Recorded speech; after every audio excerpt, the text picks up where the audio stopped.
قوية. فهد مسعود تسديدة ولكن كرة ابعدت مرة اخرى. محاولات قائمة ممتازة. الكثيري للوحدة ممكن. الله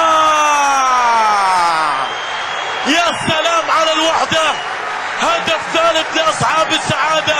الفرحة الجماهيرية الكبيرة. ولكن قبل ذلك أي تمريرة يا إسماعيل.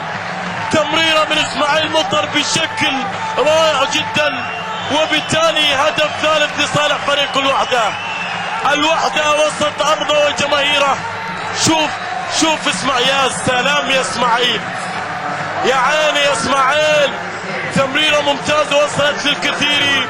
وبالتالي أصبحت 3-1 لصالح فريق الوحدة. سعيد الكثيري يسجل ليجعل الوحدة في المقدمة بثلاثة أهداف مقابل هدف. الطفرة في شوط المباراة الأول